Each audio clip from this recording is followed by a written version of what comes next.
I was black when I lived in Indiana and I went to go swimming. And all my little white friends, they jumped in the pool. Their hair was all silky and just flourishing, and then the sun. And I went to go do the same thing, and my hair was a freaking pool ball. And I realized, you know what? I can't do the same things my little white friends do. But that's what made me unique. And now to this day, like I'm proud to be a black woman. Especially with things going on and just even with social media, people just wanting to be like you, where have the hips and the lips and the body that we already have, the personality, the swag, the intelligence. People just love that and want that. They will never vocalize that. You see these celebrities, Kim Kardashian, Kylie, you don't, they will never highlight like, oh my God, I would love to be like a black woman. When I look in the mirror, I see a black woman, but I just see a woman because I'm a mother, I'm a sister, I'm an aunt, I'm a daughter. I'm so many different things to so many people. And, I can't pretend that I'm anything other than a black woman because when you see me, I'm a black woman. Even when you speak to me, you probably will assume that I'm a black woman if you speak to me on the phone, because I think that I have soul. There's something in me that is soulful, and I don't really change who I am at the core of who I am. Whether I'm in the presence of a dignitary or whether I'm in the presence of somebody who's homeless. But I think that being a black woman has often made me work twice as hard for half the recognition. And I know that every day when I get up that I'm gonna have to fight some battles. The media of some sorts has taken to this strong black woman, angry black woman type of spin. So now being a strong black woman isn't necessarily always a good thing. I think it's important to highlight that we are a human. Black women have emotions. Black women have struggles. Black women deal with mental health issues. So often, black women are portrayed as a strong black woman, and that overshadows our humanity. But we are humans, and we birth humans. It's really important right now to realize that black women are birthing humans that are just being shot down in the streets for no reason. So as a 37-year-old woman who desires to have a child and to birth a child, it's important for people to see my humanity, not my strength. To get where we are today and to be able to own houses and, get our education and enjoy our family and to travel. And that's a huge accomplishment from when slavery was happening. And so to get to this place and know that I have had pain, I've had sorrow, I've had joy, I've had bliss, I've had it all. I've experienced all forms of emotion in life. I'm grateful to the Rhonda that I am because I'm an overcomer. At the end of the day, I was wounded. I was broken. I was sad and lonely. But today, I am happy. I'm whole. I have love. I have peace. I have abundance. I have something to offer not only my family, but those that I come in contact with. It is great being me. I am one that's bold and bodacious. I live out loud. I don't ask for permission. I'm unapologetic for being who I am. I don't worry that you are uncomfortable with my skin. I don't worry that you are uncomfortable with my story. I no longer worry that you are uncomfortable with me being in your circle. I'm good. And so I don't know that I can articulate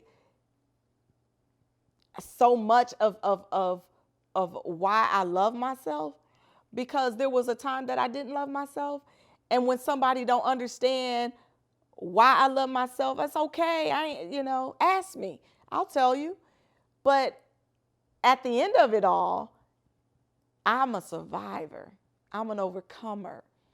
And I learned that, when I was going through school, I used to get teased about my big nose and my big lips. And my friends used to make me feel bad about my African features or my curly hair.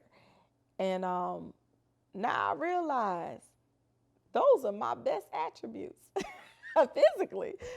So, yeah, I'm good with me. Everything that we were taught that white or light was right, that white or light was pretty. So I would never forget, people would always tell me, "You're so pretty to be so dark." Like they thought that they were really giving me a compliment by telling me, "You're so pretty to be so dark." What does that mean? And so for so long, I was ashamed of my big eyes and thought my nose was too big, and would often try to stay out of the sun because I didn't want to get darker. So all these things taught me to hate who I was, if I'm just being honest. And so it amazes me that God will allow the very thing that you feel is a shortcoming to be the very thing that will make you the light in the room, that will make you the light of the world. And so I am so excited about what's going on in our world now. So when I say that I'm Black and I'm beautiful and I'm bold, I say that with pride. I say that because it was a time when you couldn't be proud of that. And like when I walk and I wear my afro, or I wear my natural hair, I wear my locks, or whatever the case may be, and people come up to me and tell me how beautiful I am, it feels good, because there was a time where that was not the case. I looked in the mirror and didn't see beauty. But over time, I began to understand that that we were the first people. See, when you begin to have knowledge of self, when you begin to have knowledge of self and who you are, whose you are, and who you came from, then you can take pride in yourself. And so when I began to study as a scholar in school, in my African American Studies class in undergraduate, and I began to learn about who I was. I began to learn about our ancestors. Then I began to take pride in my melanin skin. I began to take pride in who I am and where I came from. And so, again, the more I learned about myself, the more pride that I have. And so I know now that this melanin is nothing to be ashamed of, but everything to be proud of. I'm very excited about the state of the Black woman right now. Just super excited about having someone like Kamala Harris just as our vice presidential nominee. Just that alone right there is a testament to the progress that we've made. Just seeing that and knowing that she's done a lot. As an HBCU graduate and a member of Alpha Kappa Alpha sorority, I'm so excited about what she's done and what she's showing to young Black girls all around the world, that if she could do it, they can do it too. And I know that myself, I've been very fortunate to have people who helped to mold me, who helped to shape my life and gave me inspiration. And I hope that I can inspire some young girl to stick with her education, and no matter where you are, to be able to know that you can do anything that you want to do with hard work and perseverance. There are going to be some challenges along the way, but there's nothing that you can't do if you believe in yourself. We're not accepting being underpaid anymore. We're not accepted being overlooked anymore. We're telling our own stories. We're opening our own businesses. We're running our own corporations. I know amazing black women who are helping and supporting other black women, doing so many amazing things right now. So I'm encouraged by the state of black women in 2020. I mean, it's easy to get caught up in, you know, how the black woman has been used and abused, but rarely do we take enough time to just appreciate how valuable we are to the universe. Forget just the black community and the black household. You know, I mean, we are the ultimate bosses, jack of all trades. We can do 10 things at once, 20 things at once, multitask, hold down the office, hold down the household, bear the children, you know, I mean, you know, grow into our older years and still don't look a day over 21. You know, we can do it all, you know. When we walk into a room, all eyes are on us. People stop and herald the black queens when they walk into a room. I've seen eyes on me when I walk into an event where there's women of other races and even, you know, women of my race, you know, just admiring another beautiful black woman that's holding it down, from my high cheekbones to my full lips to my curves and, you know, my beautiful soft brown skin.